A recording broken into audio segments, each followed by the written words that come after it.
Halo, assalamualaikum warahmatullahi wabarakatuh. Saya kabeh cah, yo muti saya rahasia gendeng. Salam mitra cilik, salam sejahtera bagi kita semua.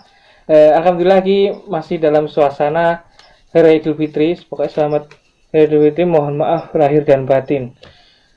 Semoga kalian semua diberikan kesehatan dan kelancaran dalam segala hal. Alhamdulillah hari ini, sejak kemarin kedatangan tamu dari Aceh, tapi dia asli orang Jawa, keturunan Jawa. Dia lahir di sana, bapak ibu juga lahir di sana ya, dari kakek-kakeknya, kakek neneknya.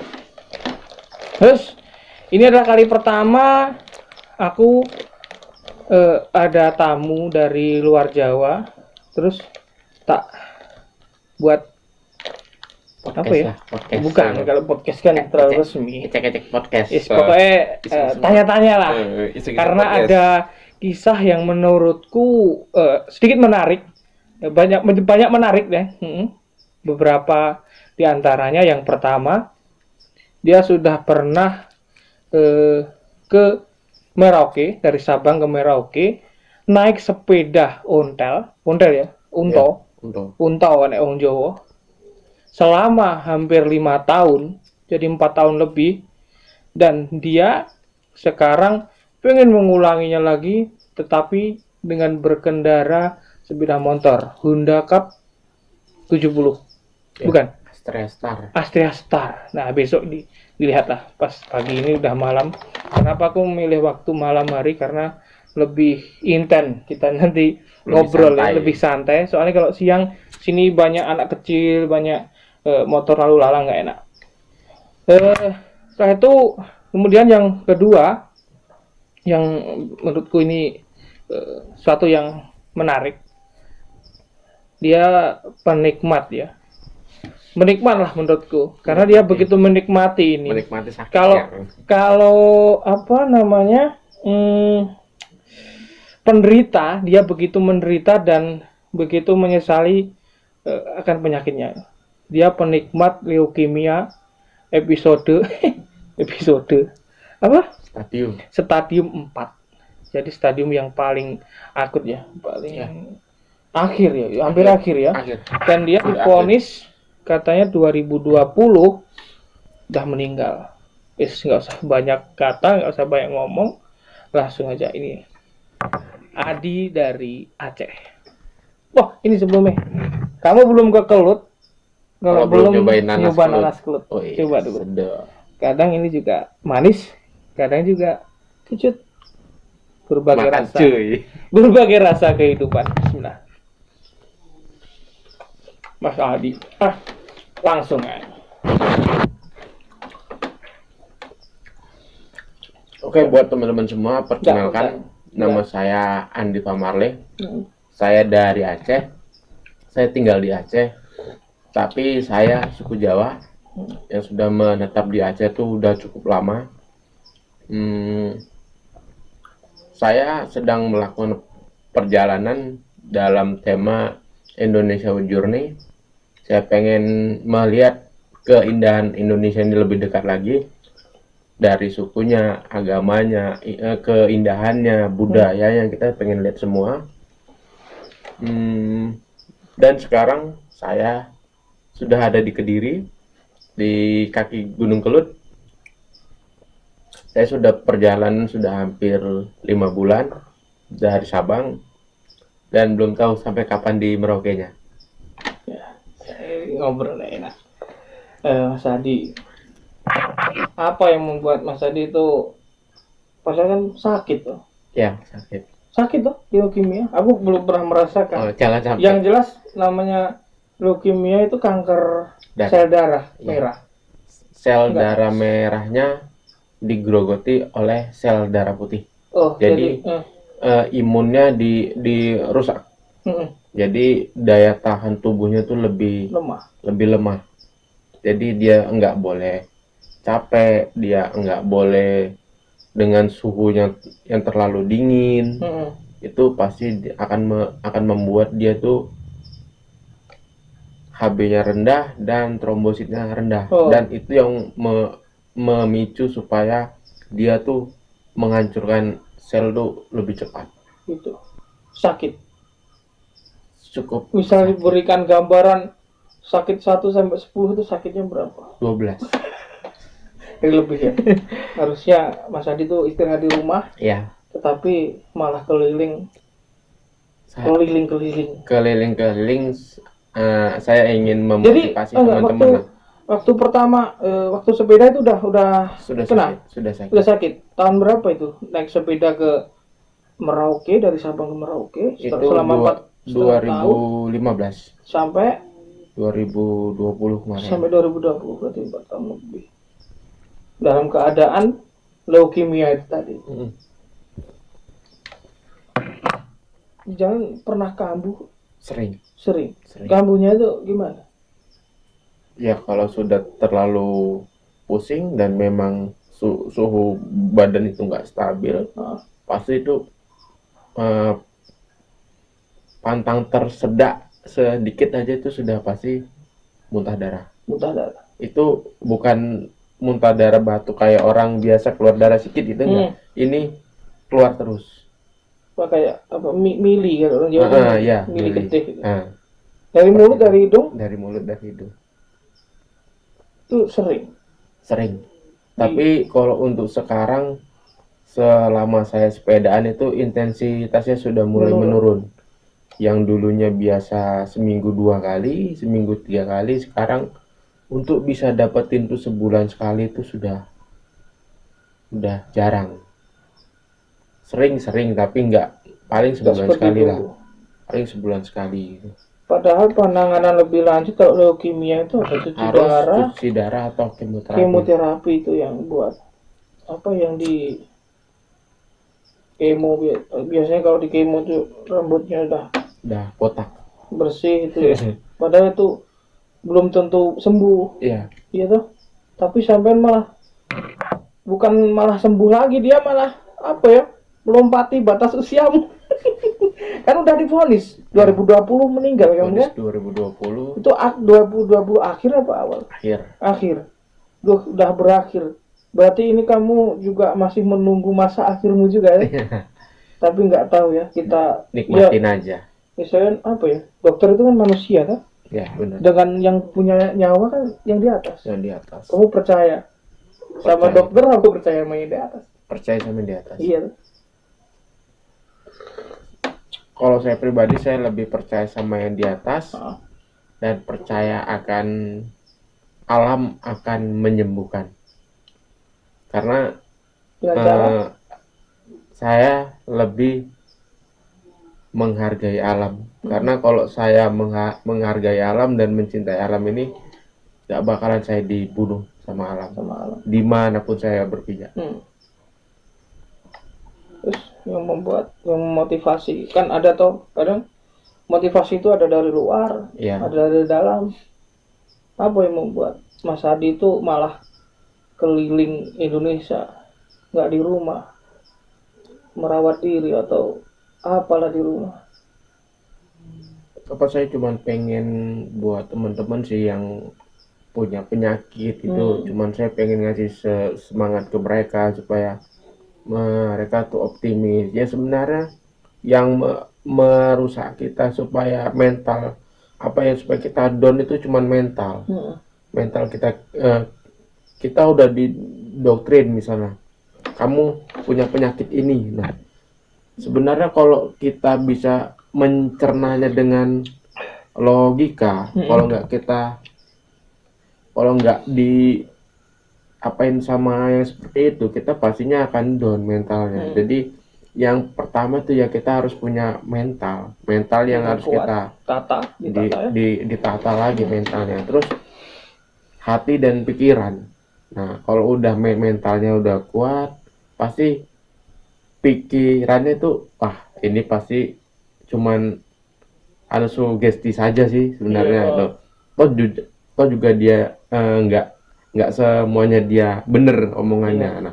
Nah kalau udah seperti itu pasti kita punya hati kita tenang. Oh iya, toh juga ntar sembuh sendiri. Toh juga itu aja sebenarnya, cuman mental, hati dan pikiran itu aja.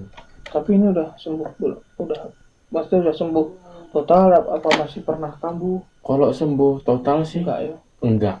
Tapi ya tetap kalau kambuh itu ada. Berapa hari kemarin juga sempat kambuh, cuman enggak terlalu banyak gitu, cuman ya hanya sekedar keluar gitu, tapi enggak sampai ngucur gitu. Ya sering seperti itu, cuman ya saya udah karena sudah terbiasa, jadi udah seperti teman gitu. Jadi ya say hello aja gitu. Ya udah, Ya udah gitu. Lu sakit ya? Lumayan. Maksudnya yang kalau itu yang sakit apa? Maksudnya gejalanya itu apa? Kalau misal kambuh itu apa muntah darah aja, apa seluruh pusing apa gimana? Seluruh badan itu terkuras, kayak Tenaganya. tenaganya lemes, dan persendian urat-urat kecil tuh kayak nggak berfungsi.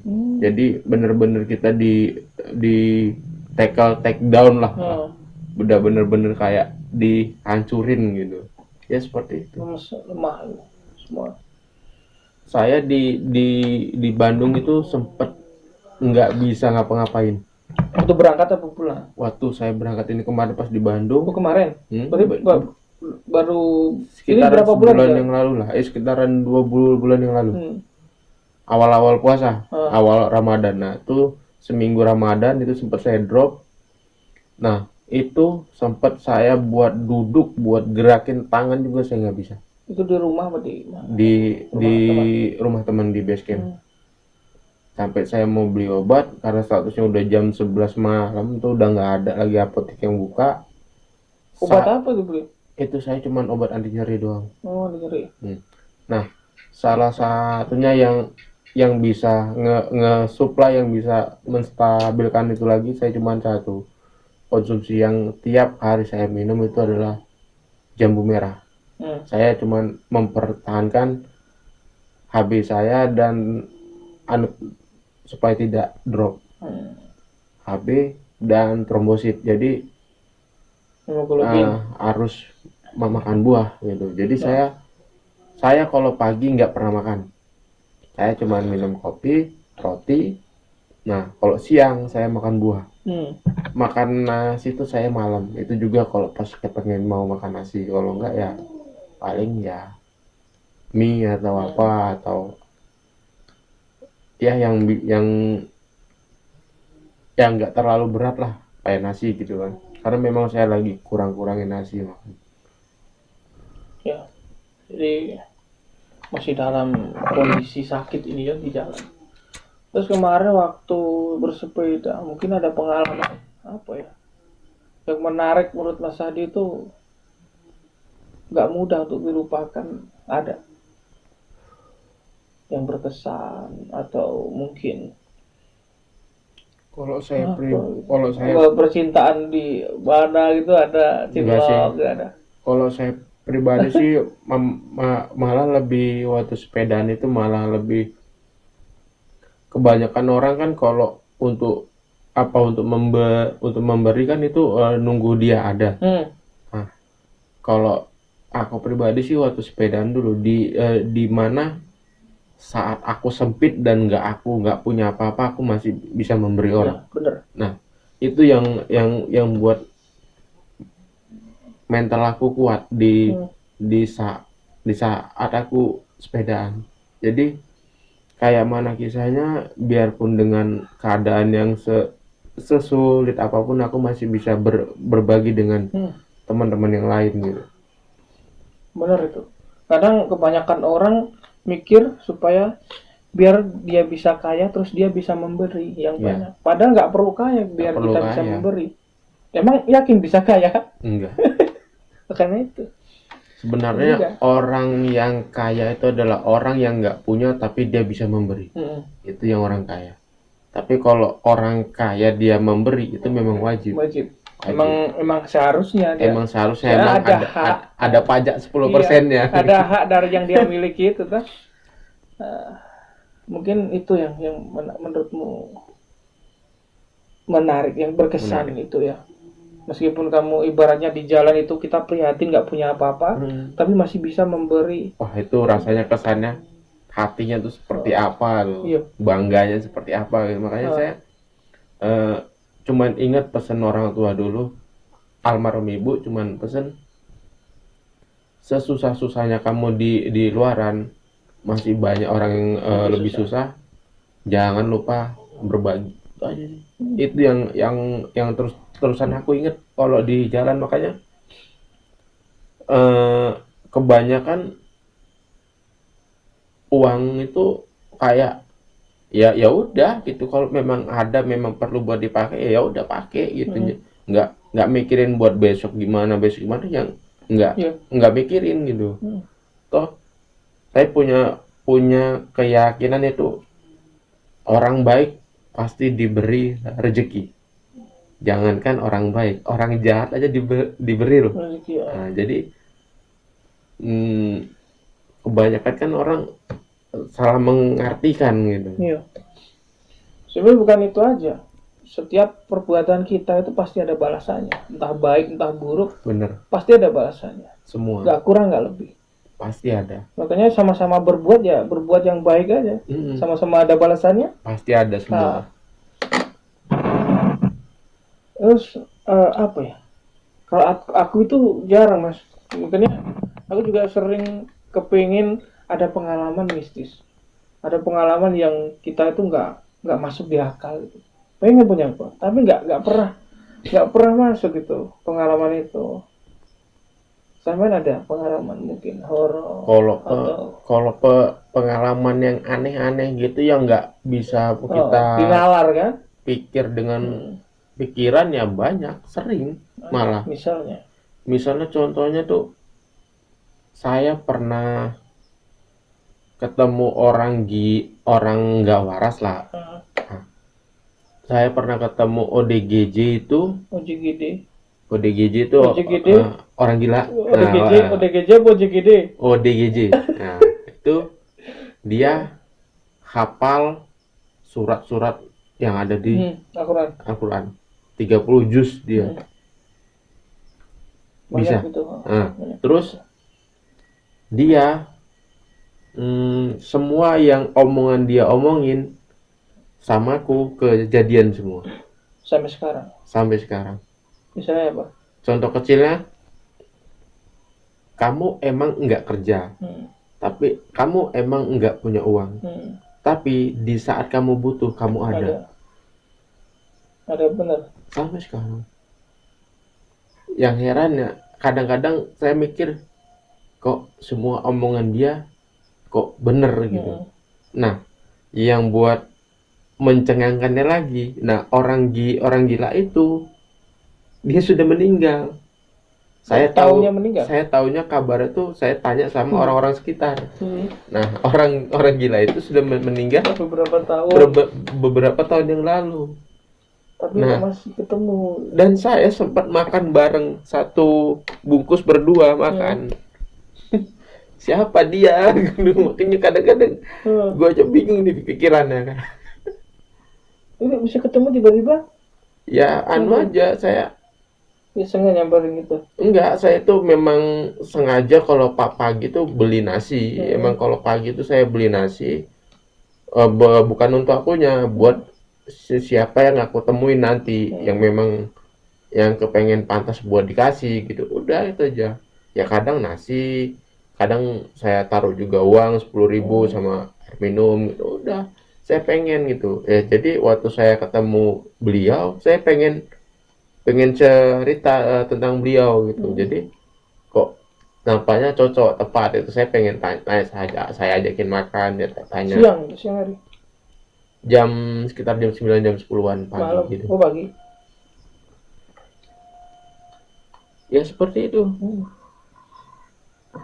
Terus ada lagi apa? Terus ya kayak hal-hal yang mistik ya, saya pernah juga ya untuk daerah Cilacap sampai Selawi. Saya pernah diikutin kuntilanak, pernah. Tahunya diikut ya? Nampak? Lihat. Terbang. Ikut terus. Waktu naik sepeda. Terus waktu mana lagi ya, saya lupa tuh. Waktu di daerah Cepu, saya bukan di Cepu, di Alas Mantingan apa Alas Mantingan, saya pernah diputer-puter di situ juga pernah. Nggak keluar alas itu. Di situ Di aja. situ muter-muter situ doang. Ya terakhir saya buka tenda buat kopi dua cangkir, saya tidur di situ. Di alas itu. Di alas itu. Terus kalau yang hal-hal yang lebih ekstrimnya lagi itu, saya pernah dapat uang 100 ribuan 5 lembar, yang uang itu kalau dibelikan pulang kembali. Iya. Nah, kalau orang Jawa ngomong